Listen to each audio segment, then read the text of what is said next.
Maanguddoo asbaanii nu eebbisaniin galatoomaa isiniin jenna amilee naa kennaa fi ammallee.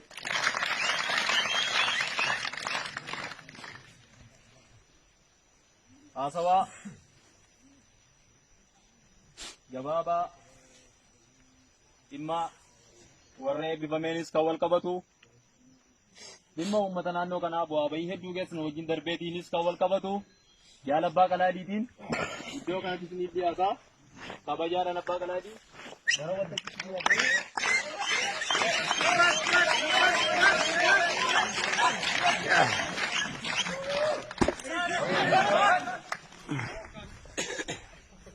Kabajamtoota qondaaltota bilisummaa Oromoo sadarkaa garaagaraa jirtan, kabajamtoota miseensa waraana bilisummaa Oromoo, kabajamtoota qeerroo qarritti,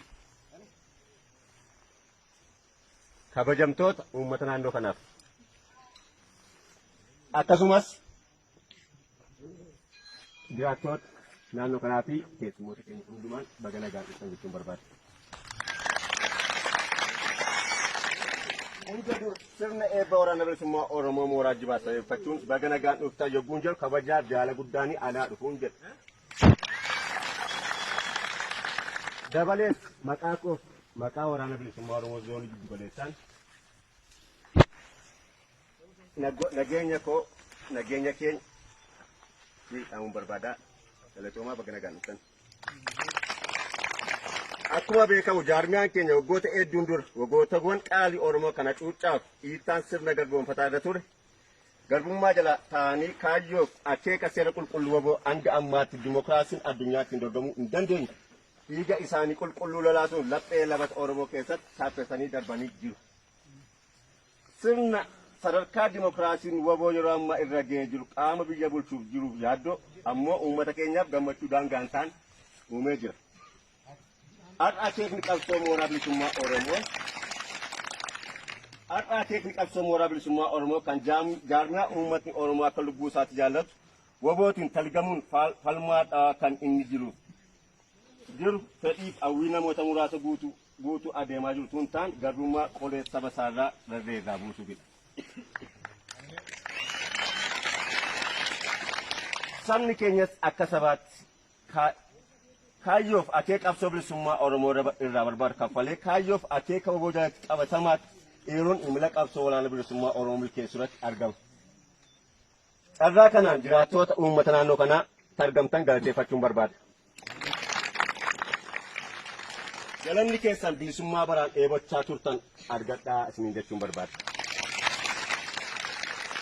Adeemsa ijibbaataa haala ulfaataa keessa kuttanii galaana guddicha nuuf ta'uudhaan da'oo beelaaf dheebuu keenya taatanii gidiraa isin nuufaan dhamdhamattan sun seenaa qabsoo bilisummaa Oromoo keessatti isin galateeffachiisaa galatoomaa isin jechuun barbaada. Qeerroof qarree bilisummaa Oromoo milkaa'ina guyyaa har'aa kanaaf faayaa humna keessanii waan taataniif galanni isiniif mala.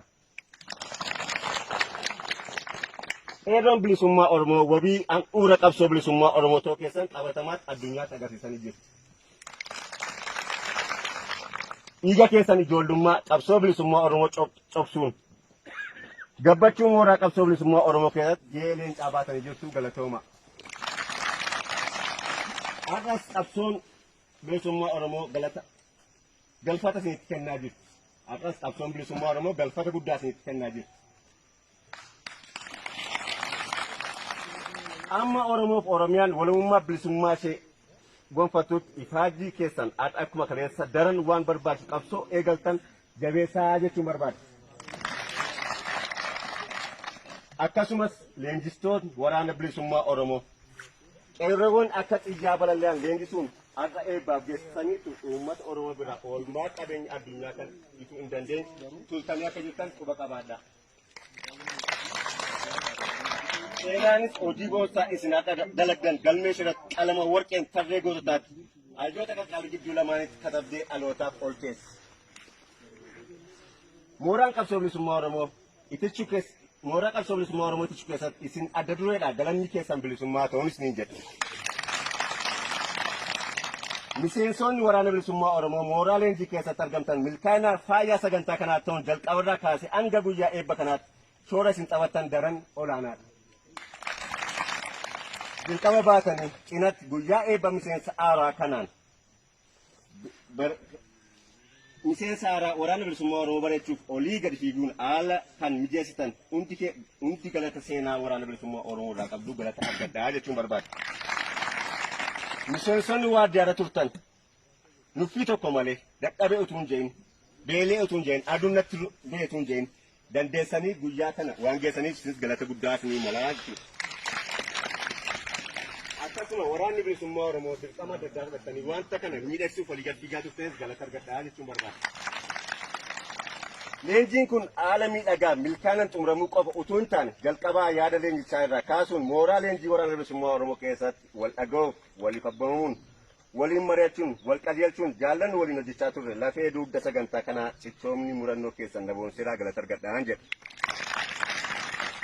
Walumaa galatti eebbifamtoota keessummoota qeerroo bilisummaa Oromoo kan hin jechuu barbaadu uummanni keenya goleewwan dachee Oromiyaa keessatti garbummaa xumura gochuuf adeemaa jira.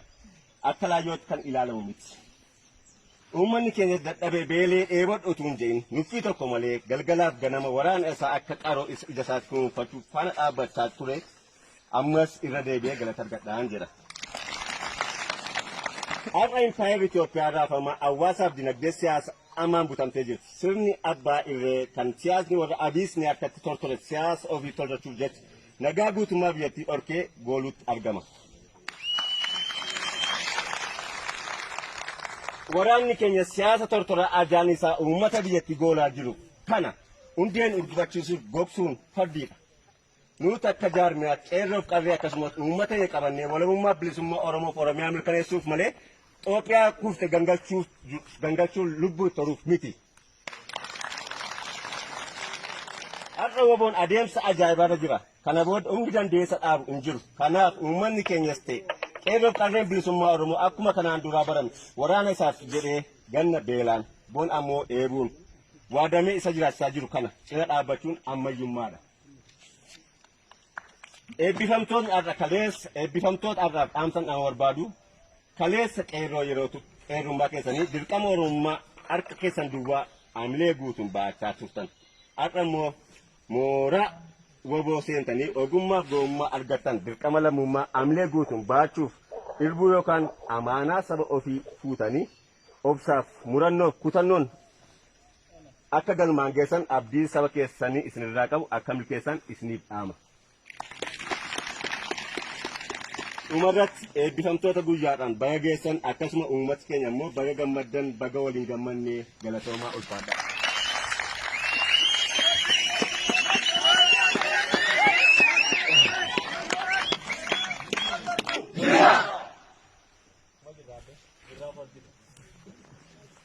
Ayyee tartiib sagantaa keenyaa akkuma itti fufeetti jira amma nama as keessa deebaan isin bohaartu jira.